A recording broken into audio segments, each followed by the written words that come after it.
Welcome, everybody. Today, we have our rapid readout on COP30 outcomes and what comes next. This readout follows 3 congressional briefings we held ahead of COP, as well as EESI's in-depth newsletter coverage over the last month.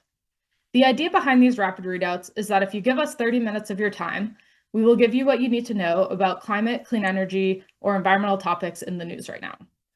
So we are going to jump right in because we have a lot to cover, and we have a stellar group of speakers who all made the trip to Brazil for the UN climate negotiations and related happenings, and are back and ready to explain what happened. I'm just going to jump in with each of their 4 quick bios, and then we will get right to it. So first, I'll introduce Matti Goldberg. He is the Director of International Government Relations for Woodwell Climate Research Center, where he connects Woodwell's climate research with global climate policy processes. Prior to his work at Woodwell, Matti spent 15 years working for the UN Climate Change Secretariat. Next, we have Beth Martin. Beth is a teaching professor in environmental studies at Washington University in St. Louis. She is also the co-focal point for the Research and Independent Non-Governmental Organizations constituency to the United Nations Framework Convention on Climate Change. Next, we have Rachel Lamb. Rachel is the Assistant Secretary for Climate Policy and International Affairs at the Maryland Department of the Environment. She represents Maryland on national and global stages to position the state as a model for integrated climate and environmental leadership. And last but of course not least, we have Jessie Turner, who's the Executive Director of the International Alliance to Combat Ocean Acidification, a voluntary initiative of national and subnational governments that seeks to transform the global response to climate ocean change. So without further ado, with this incredible group we have assembled here, I am going to toss the first question here to Beth and to Matti, and just kind of big picture open us up with kind of what were the main outcomes of the COP30 negotiations. Thanks, Anna. So Matti and I are going to split this one up a little bit, and I'm going to take the lead with a word that many of you may have been hearing if you're following the press and in the news, and that's the Muturao decision. And so we wanted to give a bit of context on this idea, this concept of Muturao. And apologies for anyone that does speak Portuguese if I am not pronouncing it correctly. I am trying my best, but the idea that the Brazilian presidency put forward, and he did this in his letters leading up to COP, is wanting to really approach this COP in the spirit of Muturao, which is a spirit of collective decision-making, of how do we come together, we make decisions for the whole and not necessarily just for the individuals. And in the same context, really pushing and talking about the importance and value of multilateralism.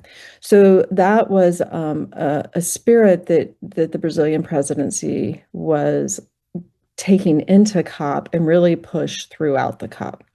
So one of the things that you hear in terms of COP outcomes is this idea of this Muturao decision.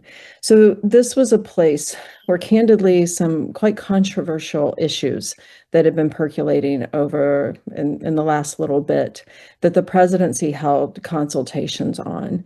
And these issues really centered around the ambition gap, climate finance, and trade, as well as, well, those 3 primarily. And so one of the things that we see, and I'm going to talk a little bit about what each of these are and then how that outcome is, and then I'll turn it over to Matti to finish. But with the ambition gap, I think there's a lot of parties are really concerned about the efforts that are being made and the sufficiency of those efforts to limit warming to 1.5 degrees or even to 2 degrees. And so that's really referred to as that ambition gap. What parties are putting forward in their plans and their nationally determined contributions and the ability of those to meet that gap. One of the outcomes of the decisions was expressing appreciation for the Paris Agreement in that it has been reducing the gap, right? So the work that big parties have been doing under Paris has been making a difference. It's just not there yet. We're just not there, and we're not there as fast as I think most had hoped we would be at this point in time. So really grappling with what do we do about collectively discussing and addressing this gap? So there's an outcome in this Muturao decision around something called the Global Implementation accelerator, and then something else referred to as the Belém mission to 1.5. These are spaces that, at least in the implementation accelerator, it's a cooperative, facilitative, and voluntary initiative, and those are words from the decision itself.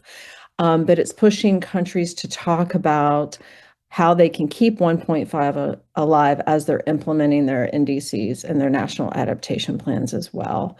It highlights how they want to see these, with information sessions held at the next two meetings. But it is a little bit vague on exactly what's going to happen there. And then same thing on the Belém mission to 1.5. I think this builds on the collaboration of the three COP presidencies, which is referred to sometimes as the Troika. And that's the Brazilian presidency and then the two previous presidencies. And it's asking that the presidencies publish a report by next COP that gets into enabling ambition and implementation of NDCs and NAPs and accelerating these. So it's a bit vague, but this is a part of this attempt to address this really tension around this ambition gap. I'll flag something that I think we may talk a little bit further, is there was a lot of discussion with the parties about a fossil fuel roadmap, and about that as a way to really think and address some of these challenges too. It didn't make it into the final text. Parties were very divided about that. And the presidency has announced a kind of outside of the COP decision space, a fossil fuel roadmap. Quickly under finance, that's another big issue. Last year was the finance COP, where the big outcome expected, and it did occur, was what's called what's called the new collective quantified goal, or the NCQG. And that really taps into mobilization of finance from all different sources. And many parties regard that outcome as not enough. And insufficient. And so there's been a real push by developing country parties, both in June and at this particular COP, to really discuss what's kind of shorthand referred to as Article 9.1, but that's the provision in the Paris Agreement in Article 9 that talks specifically about developed countries providing funding to developing countries. So really thinking about public support, whereas they regard 9.3, which is this NCQG decision, as mobilization of all types of finance, right? And so there's a real tension in wanting a space for developing countries to really talk specifically about this. And that's one of the issues that came up. So the outcome on all of this is a ministerial roundtable to continue to talk about the NCQG, acknowledging the need to continue to push towards the 1.3 trillion, which is the Baku to Belém roadmap, which is the understanding of the volume of finance that's needed over time and the pushing towards that. It also provides for what we call the 2-year work program on climate finance. Again, a bit vague. It talks about that it's going to talk about the Article 9.1, the developed to developing public finance, but also in the context of all of Article 9, and not a lot of details on how this work program might work. And so it is clearly a space to talk about these issues. Concern I have is it just becomes a space to talk about the scope of how they talk about these issues. But I will pass it over to Matti for more updates. Mm-hmm. Okay, thanks, Beth, and thanks to EESI for having me. I'm going to add to what Beth just outlined by highlighting outcomes on 3 other big issues in what's called the Belém political package. And so these 3 are global adaptation indicators, unilateral trade measures, and just transition. So on adaptation, since the Paris agreements, countries have been struggling with this issue of how to measure where the world stands in terms of readiness to climate impacts. And the solution in Belém to this was a set of 60 indicators considered to be a proxy for resilience and adaptation. These are called the Belém Adaptation Indicators, or BAI. And these cover 6 sectors, namely water, food security, health, ecosystems, infrastructure, and culture. And they also refer to the steps of a typical adaptation process, for example, the state of early warning systems, vulnerability assessments, and resilience planning.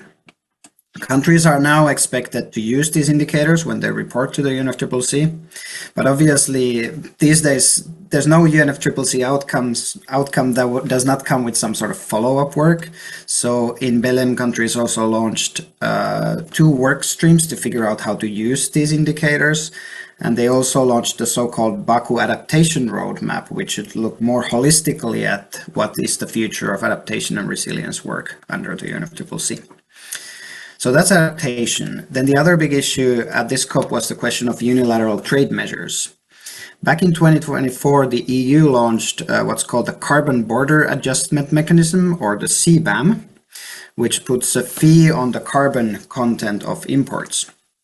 And this has infuriated most developing countries, in particular China, India, and Saudi Arabia. And they have then pushed for the UNFCCC to do something about this. They argue that the UNFCCC basically prohibits any trade measures that are unilateral, but the EU sees it as their sovereign right to collect these fees. So after a lot of finger pointing throughout the whole conference, countries agreed again to international dialogues on climate and trade. The WTO and other trade organizations will participate in these. And there's also going to be a high-level event in 2028 to put some further spotlight on this. So another example of, if you don't have a clear solution, then dialogues and work programs are the approach at the moment. And third, there's the issue of just transitions. So since the 1990s, government have discussed this question of how to limit the economic impacts of climate action. And originally this was an issue for the fossil fuel producers worried about their situation, but now this has expanded to include the concept of just transition, which refers to job security, small businesses, workers' rights, poverty, education, training, rights of communities, and many, many other things. And this has been especially interesting for countries who are worried about their workforce, as well as the trade unions and civil society more broadly. And in Belém, some countries also proposed adding critical minerals to this conversation, which is, I think, the first time it's been referenced at the UNFCCC. The outcome of this all in Belém is called the Just Transition Mechanism, which should enhance cooperation, support, and knowledge sharing around this set of issues. And next year, countries will try to figure out how this mechanism will operate. So I'm going to stop there. Obviously, there were many other decisions, but I think Beth and I have covered the big issues of the Belém political package. So thank you, and back to Anna. Great. Thanks, Matti. Thanks, Beth. That was a very impressive synopsis in a very short amount of time. Thank you so much. So turning to Rachel and then Jesse, I'm wondering if you can describe kind of the U.S. subnational engagement in the lead up to and during COP30. Were there any particular topics that subnationals and counterparts across the world wanted to talk about in particular? Any specific kind of outcomes of COP or related meetings that you want to highlight from that perspective? So Rachel, I'll hand it over to you. Sure. Well, thank you. So Maryland was a really proud member of a range of coalitions that really showed up at COP30 this year, and the Local Leaders Forum that came just before official negotiations in Belém, to really bring a coordinated, unified message that America's climate progress still continues, even when federal leadership is absent or lagging behind. And the importance of coalitions like the U.S. Climate Alliance, the America's All In, Climate Mirrors, the Under 2 Coalition, is felt not just at the international stage, at the official negotiations, again, showing that U.S. leadership still exists, even if it's among subnational governments, but it's really also important for elevating the role of subnational governments globally in these types of discussions. So the Local Leaders Forum, for example, hosted not only almost 100 different subnational governments from across the U.S., but facilitated exchange among almost 3,000 different subnational leaders around the world. This kind of exchange and engagement is so critical for helping us benchmark progress, for sharing different best practices, or even sharing ideas for different financial instrumentation, and thinking about how we can continue to lead on Paris Agreement commitments. In some cases, pushing our federal governments to do more, helping them achieve their goals, or again, showing up even if they are not being as aggressive on their climate goals as we are.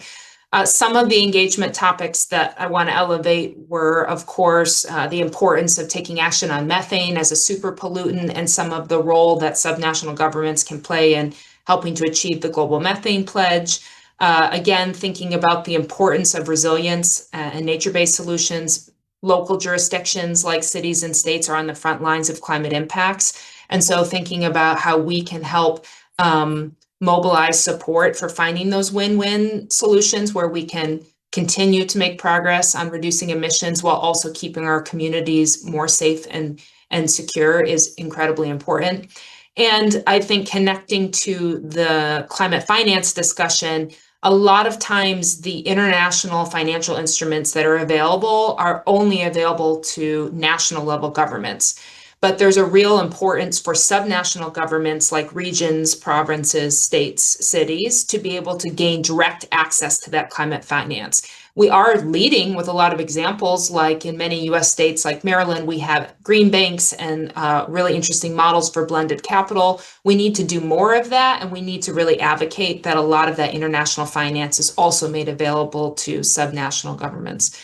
I just think it's really important that this process doesn't just take place with subnationals talking to subnationals, but again, continues to be integrated within the United Nations Framework Convention on Climate Change process. And I can highlight this again later, but this coalition of actors made another formal pitch for formal multi-level governance and interactions within the process so that subnational governments can continue to shape agreements and commitments, but also because we're often on the front lines of implementing them. So I think that continues to be an important sentiment at this COP, and certainly will continue to be important as we move into implementation in 2026. Should I just go from there, Anna? We'll always love hearing from my colleague Rachel on the subnational side. I'll just quickly pick up on maybe some of those themes, but with a little bit of an ocean lens. So we represent the International Alliance to Combat Ocean Acidification, or the OA Alliance. And importantly, the OA Alliance was actually started by US states, California, Oregon, Washington, back in 2016. And it was largely in response to the lack of ocean and coastal aspects being included in the Paris Climate Agreement 10 years ago.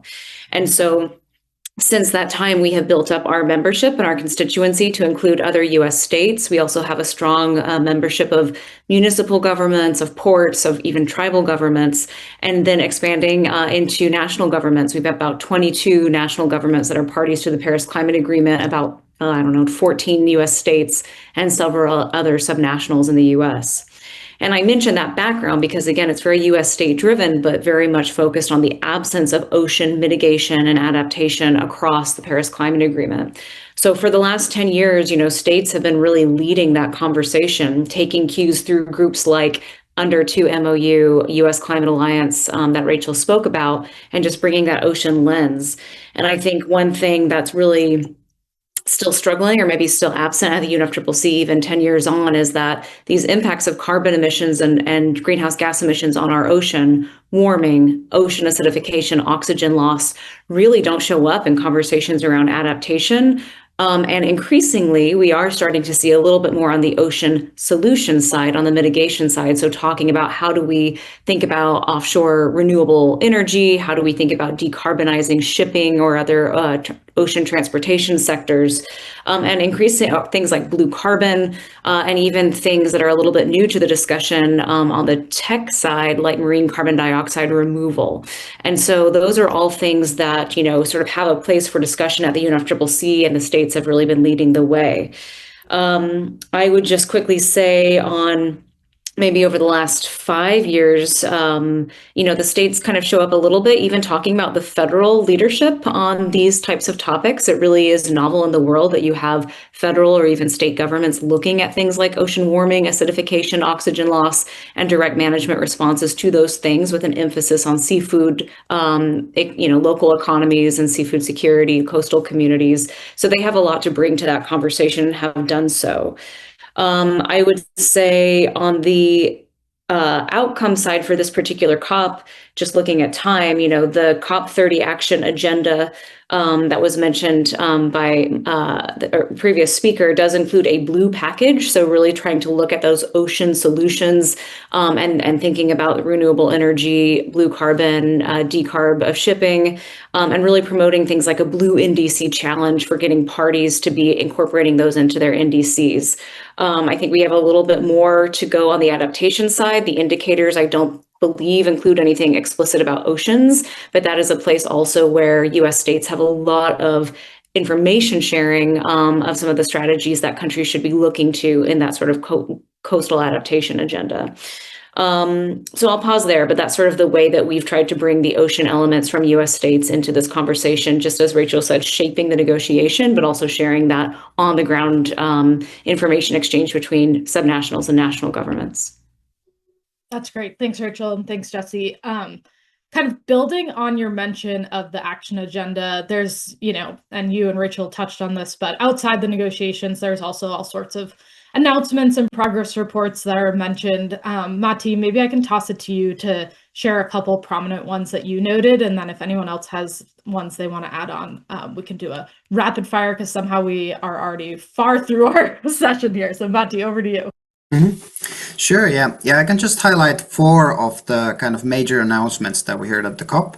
So first one that everyone's probably heard of is the launch of the Tropical Forests Forever Fund. So this is a Brazil-led fund that aims to reward tropical forest countries for maintaining their existing forests using satellite data and public finance to leverage private sources. And Brazil, Indonesia, Norway, and others pledged about 6 billion to this fund. And the next steps would be to figure out how this all works and how a secretariat is set up to manage the fund. The second thing was a global carbon market coalition, about 45 countries, including China, the EU, and Brazil. They've started an effort to start harmonizing their carbon markets and carbon pricing. And then the third thing is those who follow the news probably know that COP30 will always be associated with fire. So it was very appropriate that Brazil announced a call to action on integrated fire management, which is endorsed by about 40 countries. And this highlights the importance of fire management as global priority and encourages a shift from reaction to prevention when managing wildfires. And finally, as Beth mentioned, the COP presidency launched 2 roadmaps, one on fossil fuel transition and one on deforestation. These were originally proposed by President Lula, then they got entangled in really complicated negotiations, and then finally at the very end, at the closing plenary, the COP president announced them as Brazil's initiatives, and they will present their ideas for these roadmaps at the UNFCCC conference in June. Yeah, and I'll note real quick, there's a meeting on the roadmap on the transition away from fossil fuels. There's one already scheduled, hosted by Colombia and Norway in Colombia in April. Rachel, Jesse, anything else you want to jump in with on other announcements that you noted? Yeah, Jesse. I won't necessarily say announcements. I mentioned this blue NDC challenge, which is about 17 countries looking to incorporate oceans in their NDCs. There was an announcement of an ocean task force by Brazil and France that is complementing, one hopes, something called the Ocean Climate Dialogue. That was a creation from 2019 COP25. So we are starting to see spaces at the UNFCCC for parties to be exploring these topics a bit more concretely. I would encourage any ocean interested colleagues watching. There is a new report that examines the newly submitted NDCs 3.0 and scanning for where ocean mitigation or adaptation is showing up in newly submitted NDCs. And so that's something we'll be taking a look at and continuing to foster along that relationship and pushing and sharing between US states and parties on what those types of entries look like. Thanks, Jesse. Now I want to turn to the absence of the U.S. federal government. There was one senator, Senator Whitehouse, who attended COP, but otherwise there was no federal representation. Curious kind of what that felt like, what that looked like, and if you made any observations of like, the U.S. has historically been present. Were there vacuums created, in the negotiations or elsewhere that you felt like were filled or not filled by others? Beth, maybe I can toss it to you first on that one. Yeah, sure. Matthew and I were actually kind of discussing on this one a little bit earlier today. The U.S. has been inconsistent over the last several COPs, and I do think that that's something that is the reality of where the U.S. has been in terms of discussions. That said, though, I do think, and I have to say too that I've always been on the observation side, not in the trenches on the negotiation side, but I do feel like the U.S. presence was missed. And I think it was missed in part, maybe not so much as, the ones speaking out in front in meetings, but missed in the background. Missed in the background by other parties with which it often partners and often aligns, both in, impact and ability to push messages forward via bilaterals, via ongoing conversations.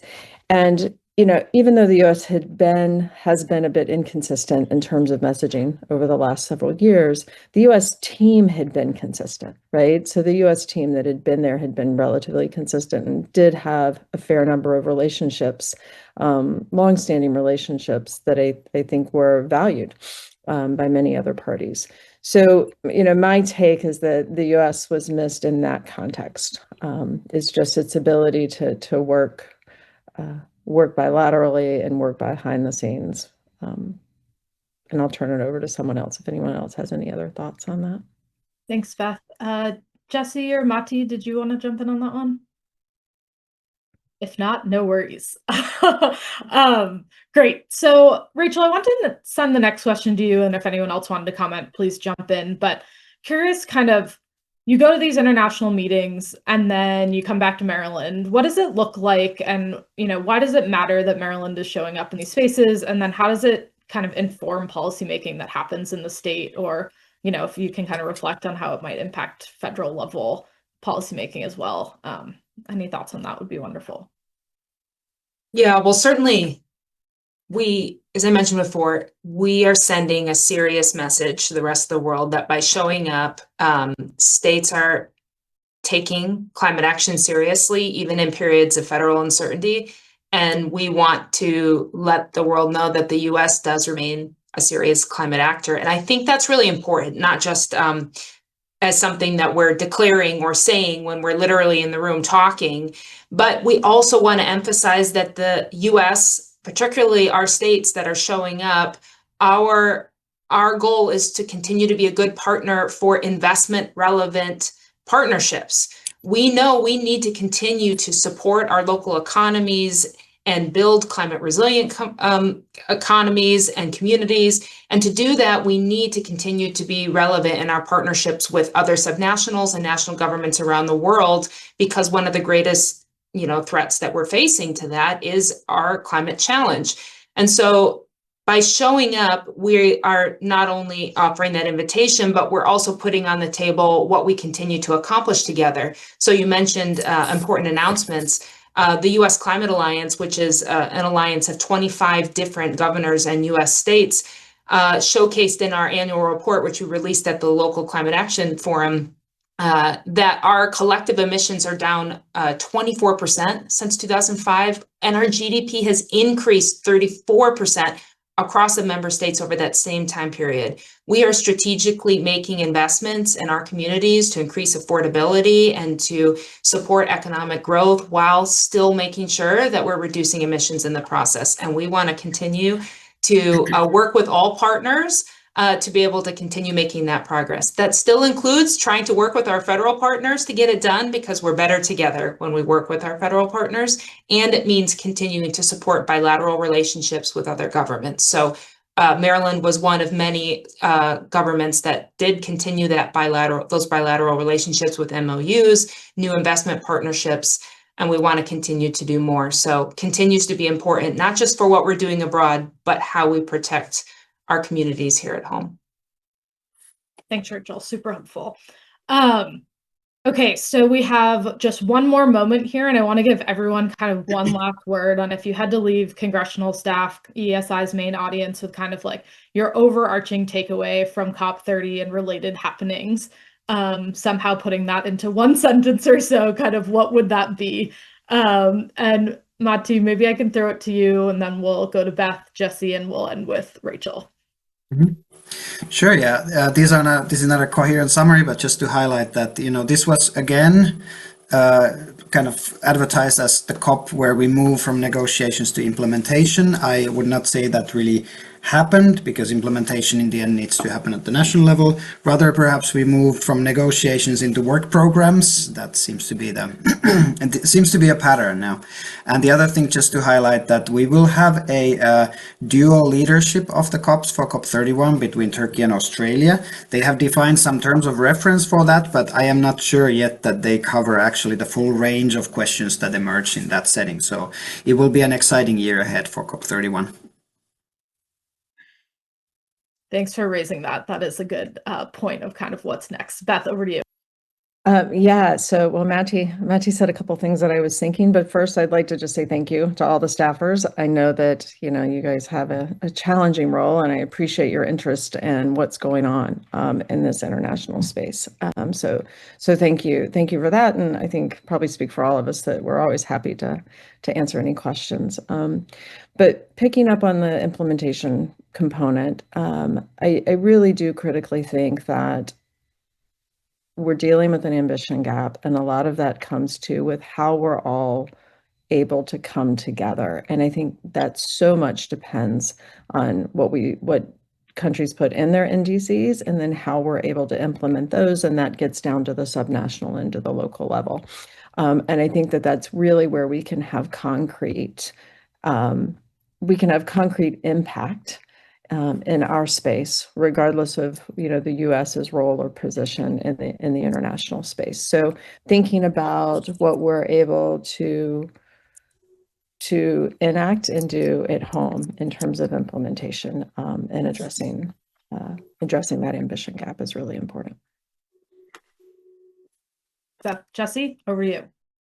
Yeah, I'll just maybe build on that and then hand it over to Rachel, just to say that, thinking from the congressional perspective, I mean, Beth, you said it beautifully. Even over the last 10 years, the U.S. federal engagement since Paris has, or the, delegation has, been present and less present now in a couple cycles. And I think what I want this crew to take away is that, even underneath that, U.S. engagement in these international climate conversations has always been present and is a foundation. So there is a role for congressional leadership in these spaces. There is a role for U.S. states, for ports, for tribes, for cities, for these other coalitions. And I think that remains really critical as we move into the implementation conversations over the next 5 and 10 years under the UNFCCC. So there is a role, and it's really important, and it's always been there. And this community should feel proud, I think, of that.